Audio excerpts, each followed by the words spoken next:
A Janaína é outra. Eu acho que ela, via de regra, é bem intencionada. Acho que ela acerta mais do que erra.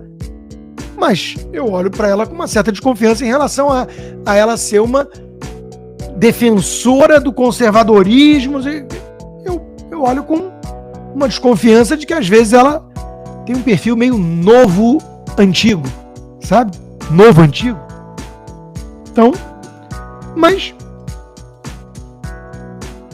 essa ala que reagiu tacando pedrada na Zambelli talvez tenha sido precipitada. Agora vamos ao conteúdo. O que ela teria dito? Que não é para pedir impeachment do Alexandre de Moraes agora, e tudo mais, e que não sei o quê, e fez as ponderações dela. Eu conversei com ela. Trocamos aqui uns 5 áudios longos, para eu entender melhor o que ela queria dizer com isso tudo que saiu na imprensa, ou da reação. Pontos dela. Rodrigo, Alexandre de Moraes pode eventualmente se tornar alguém incômodo ao próprio Lula. Uma pedra no sapato do Lula. Se ele sofre o impeachment, Lula indica alguém, talvez o Zanin. Isso melhorou ou piorou a situação? É uma colocação legítima, pragmática e que merece resposta. Eu vou responder de uma outra forma e deveria estar fazendo isso só na comunidade do Lucas. Acho que eu vou para lá agora, para poder fazer minha análise com um pouco mais de tranquilidade. Eu acredito em lições importantes pedagógicas de longo prazo. Eu acho que às vezes a visão míope demais, muito curto prazista, imediatista, ela gera um efeito nocivo, perverso ao longo do tempo. Exemplo. Se eu não punir meu filho hoje com uma coisa errada que ele fez, eu vou ter mais paz hoje. Mas eu posso estar ajudando, somando várias atitudes como essa, ao longo do tempo, eu posso estar criando um monstrinho. Então, o abuso todo de poder que nós vimos, do qual a Carla Zambelli foi alvo. Eu fui e sou ainda alvo. Esse tipo de coisa não deveria ficar impune. Porque é preciso um alerta claro de que isso não pode acontecer. Mas, ao mesmo tempo, eu tento pesar isso com outros aspectos. O Alexandre de Moraes é alguém que a vida dele virou um inferno. Ele nunca foi petista. Ele virou um anti-bolsonarista visceral. Eu já ouvi de algumas fontes que eu confio muito e que conviveram um pouco com ele, que ele não é exatamente esse cara que os bolsonaristas enxergam. Será que ele se transformou?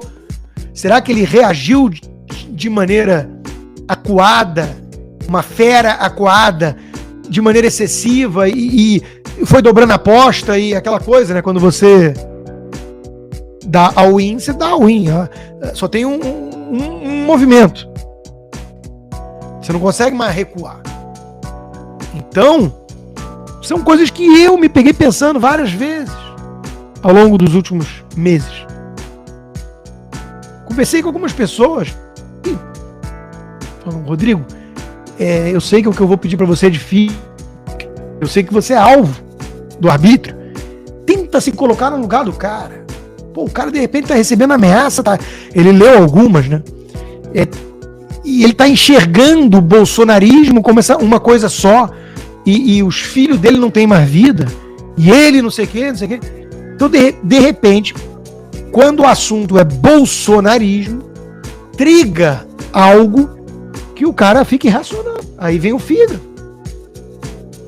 Então, a Carla chegou a ela um conselho de alguém que também eu admiro muito, que teria colocado assim, tenta falar com ele. Tenta, se for no limite, até pedir desculpas em relação a certas atitudes mais intempestivas e deixar claro que o alvo é o Lula. Bom, meu alvo é o Lula, meu alvo é o arbítrio supremo, eu defendo o império da lei, eu defendo a liberdade de expressão, eu sou contra a censura, então meu alvo é tudo que vai contra isso. Mas eu entendo que numa guerra é importante selecionar prioridades. Foi um dos defeitos do Bolsonaro, acabei de mencionar. Abriu frente de batalha demais. Perdeu. Hoje, a prioridade é demonizar, bater de frente, xingar o STF ou o Alexandre, ou o Lula, defender o impeachment do Lula. Até porque eu já coloquei antes dessa coisa toda que é o sistema que pode derrotar o Lula, não é o Bolsonaro.